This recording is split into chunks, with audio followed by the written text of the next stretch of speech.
And welcome to Everquest. Today we got some updated news on Laurion's song. You can pre-order now. It's the 10th.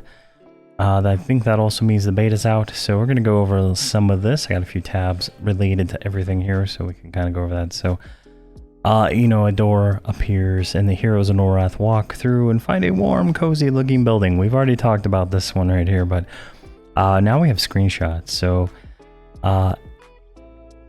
Enkexfin Keep. I really need to have like someone saying, I need an NPC that says the name of all these different places, like Everquest 2. Alright, a formidable goblin stronghold hidden in the city, hidden in the icy north part of Norath, near what will become Hollis. These goblins, intelligent, ruthless, serve the god of war, Rosek. Unlike modern goblin abodes, this fortress is a striking stone structure adorned with orange and gold and housing a massive statue of Rosek. The cold, snowy landscape contrasts with the fort's imposing presence. Captured enemies of the Rosek Empire are held in the basement prison. The entire structure and those inhabited exude intimidation and a dark sense of vitality. Look at this place. Look at this. This looks so cool. Oh, got some forest there too. Nice little camp. Eureka's Tumble. Alright, we got some signage. A little rainbow with a waterfall and a water wheel. Let's see. Oh, wait, these are changing down at the bottom. I didn't even realize that. Alright, so that stays okay. Unkept Woods. Unkept Woods has become legendary to Norathians as an ancient, unspoiled wilderness. It is a pristine place, mountainous landscapes nestled along a great river, untouched by the ruin of civilization. As the Elder, guided by Tunar, seek refuge here, they are encountered a menacing Ralosian invasion. Ogres, orcs, and goblins arriving to endanger the land's tranquility. Amidst these conflicts, Thornell Greyleaf attempts to forge an alliance with the reclusive dwarves and an eclectic group of heroes to thwart the Ralosian war machine's advance. This sets the stage for the grand clash between nature, civilization, and war, where, unlike allies, must unite against the common threat. Very nice. Well, that looks like that's a nice looking tree. So we got some tents here. All right, Timorous Falls. Eureka's Tumble, a cherished tavern famed for its exceptional brews, perched on the river's edge, its great wheel and grindhouse powered by the rushing waters beside the renowned Timorous Falls. With the support of the farmers that grow the specialized grain, the tavern exports its beverages all across the lands. But underneath all the joviality, I don't even know how to say it, I'm retarded, and chatter lies a sinister plot. Cultists seeking to seize control of the tumble and to please the dark deity. Into the setting arrives Elastil Clanghammer, Knight of Enarok. Despite his loyalty to his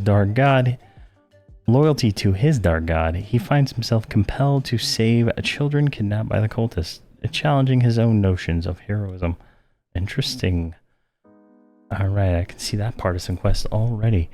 Alright, this looks nice. And then the tower we looked at, right? Alright, Moors of Nock.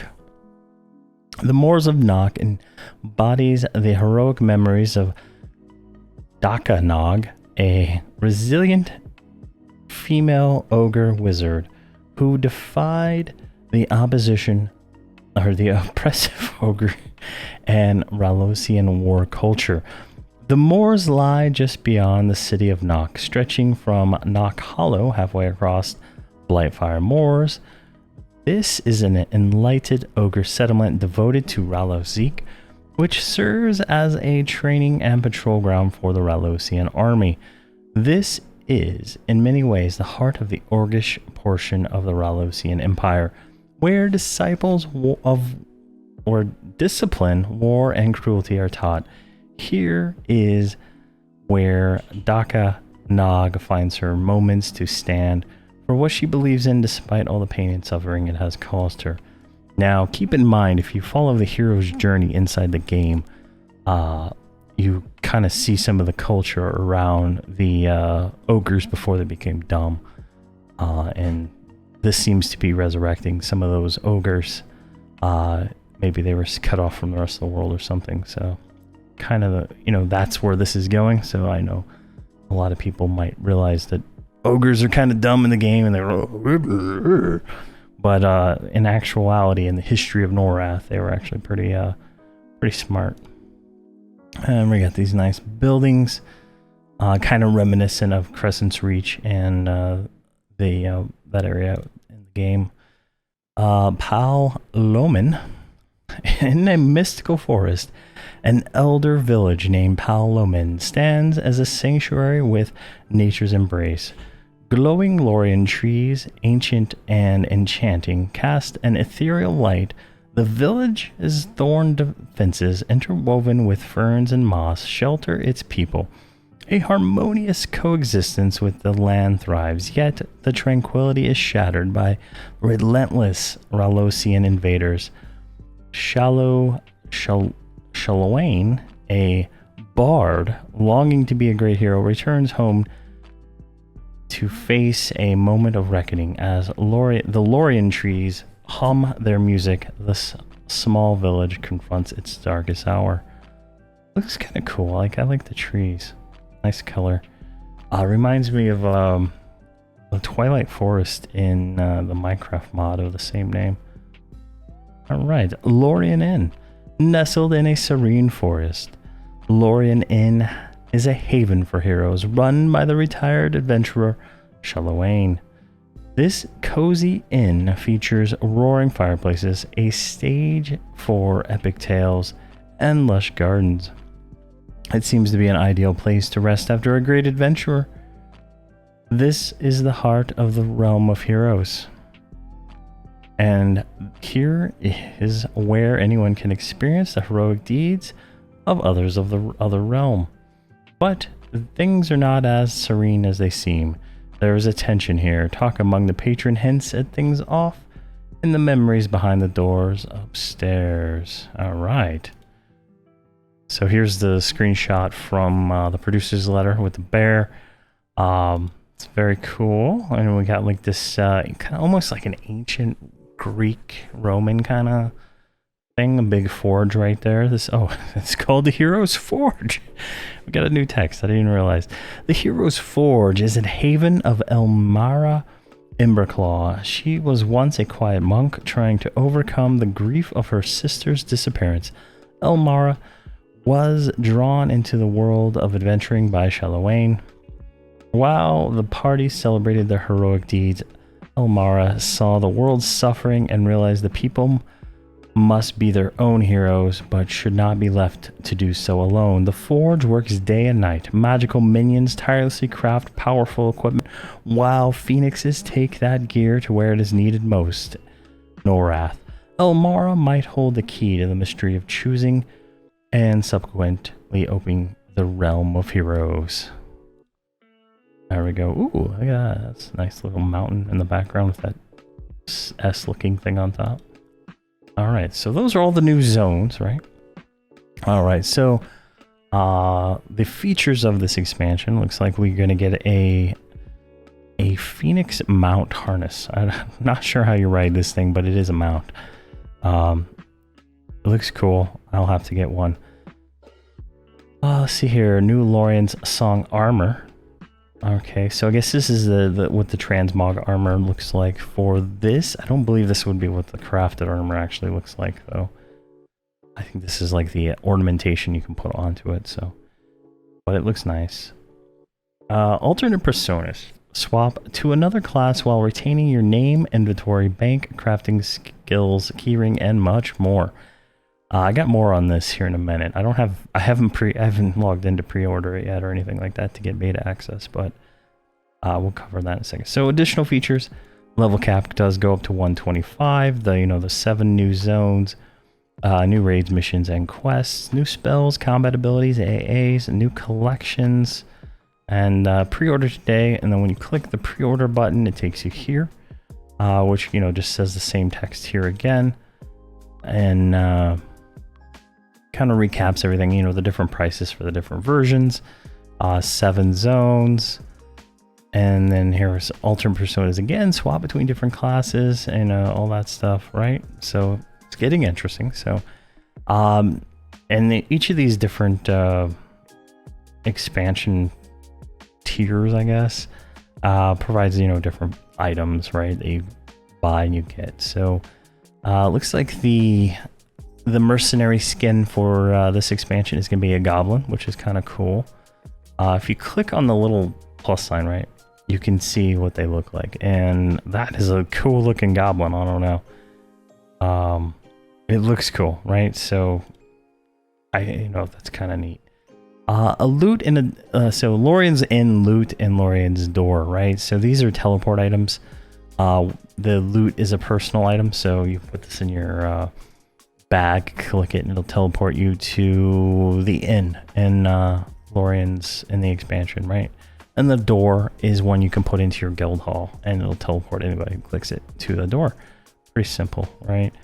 And then if you pre-order, you get Crucible Steel weapon ornamentations. The picture here isn't really that good. Like if you click it, you can't really see what these look like. We'll try to see what those look like in game when we get on the beta. But you get a Goblet of Adventure 3, which is a 50% experience potion for like 4 hours or something like that. You get a painting. You get a 42 slot bag. It's not saying, there it is. 42 slot bag, 100% reduction. You get between 1 and 3 of them, depending on which expansion you buy. Let's see here. Polar bear saddle. Now, I saw this and I'm like, this is awesome. This is like, I think I asked for this in one video. I wanted to ride around a polar bear, and here you go. There is a polar bear that we can round. It looks like it has fur and everything. This is just fantastically awesome. Definitely gonna pick up that. And then this is a metamorph wand for turning your pet, I believe, into a skunk. It's kind of cute, but not really what I like the blood bag that follows me around right now. And then the alternate persona. Why make an alternate character when instead you can change your class and walk a mile in another class's shoe?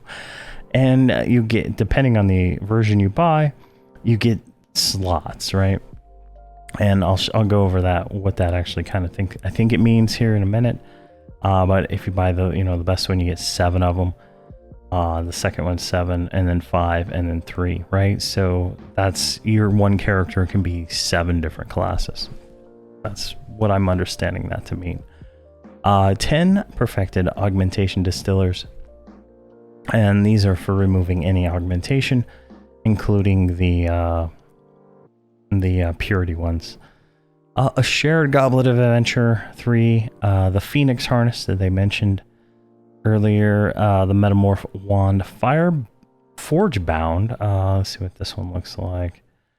So you can turn your pet into this golem here that looks pretty snazzy, honestly. And then a Visage of the Elder. This is an illusion item. So like, the guy's a deceiver. You get this. Now that's kind of badass. If you tell them, it doesn't change your race or anything. You're going to look like that no matter what. So it looks kind of badass, right? Like that's like almost like a Shadow Knight kind of esque illusion that I'd really think would be cool. Maybe a paladin.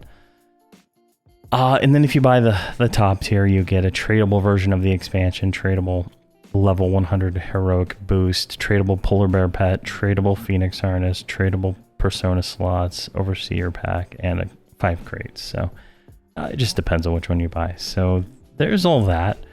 You know, and then on the forums, there's a thread. It's called Alternate Persona, and I think the Veterans Lounge. And someone posted this screenshot, and I think this is what it looks like, right? Like, there's like 18 pages now. I think it's probably more at this point, right? Let me go back and see. Yeah, there's more people adding stuff. But so this I think this is what it looks like on the alpha, but I'm not 100% sure. So you can see here, like, all the item slots that your character would need to change classes, right? I think the problem, you can't buy the alt slots yet on the test server. So effectively, you get, you know, a whole inventory for whatever class you want to play, right? And you can just switch that class, and wham bam, thank you ma'am, you become a Shadow Knight. If you're, you know, a bard, you can become a Shadow Knight. You know, whatever it is, it seems to work kind of like almost more flexible than the job system in Final Fantasy XIV. You don't have to have the weapon, you know, and do that intro quest. You just straight up get a token, and you can switch that class. You start over at level 1, and you level it up just like you would any other character. That's what my inferences are right now.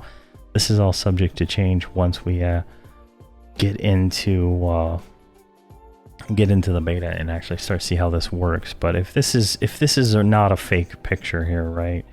If this is real, this is you know, pretty much the expectation I was having.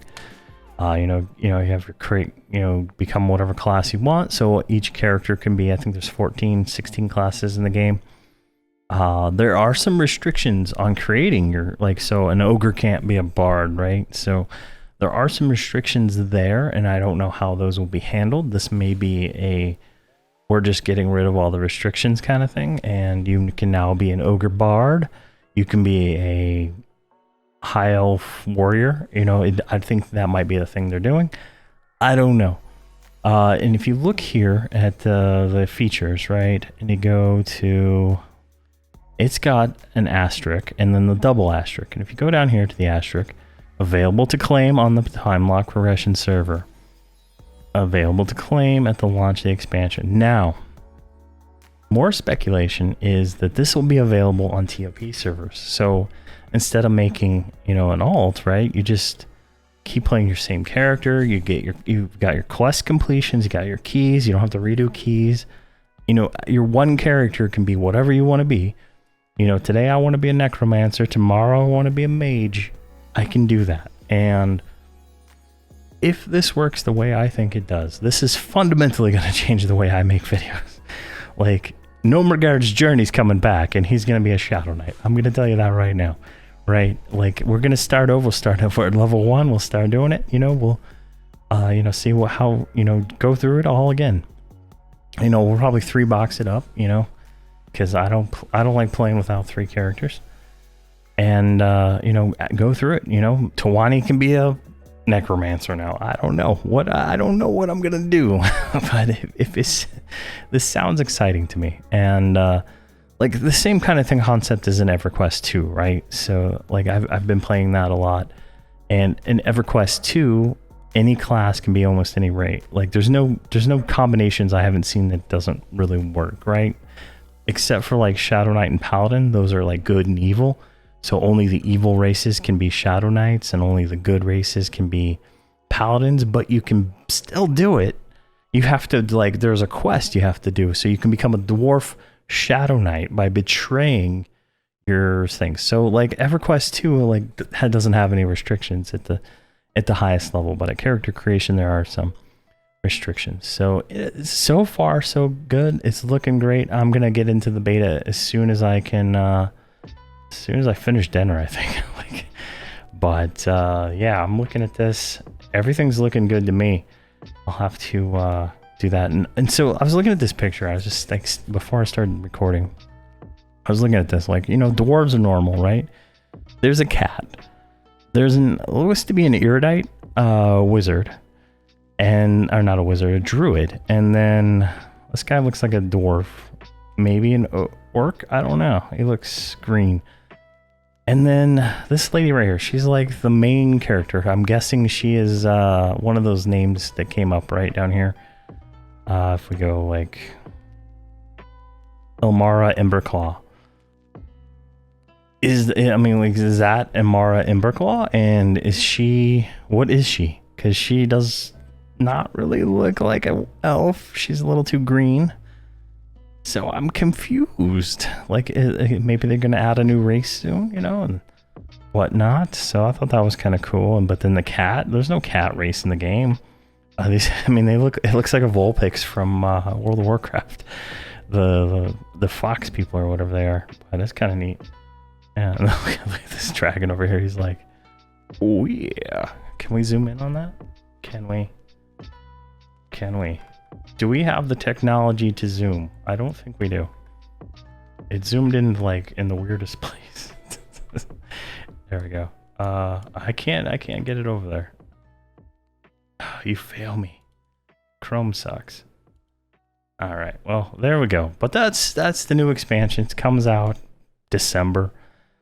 Pre-orders are available now. I'm not paid. I'm not a shill. I enjoy this game a lot, and I get excited when new things come out for the game I like. I've been playing this game for years and stuff like that. So buyer beware, I would say, if you when you pre-order stuff. I personally don't care. I mean, it'll be good no matter what for me, but you know, for you it might be different. So there you go. There's my disclaimer at the end of the video instead of the beginning. All right, I just made the video and then I spent a few minutes talking about how I've never seen a cat person in the game. I spent like this cat person, right? And there's a reason why. New models for the Karen race. Like, look at this. Look at this right here. So that is why.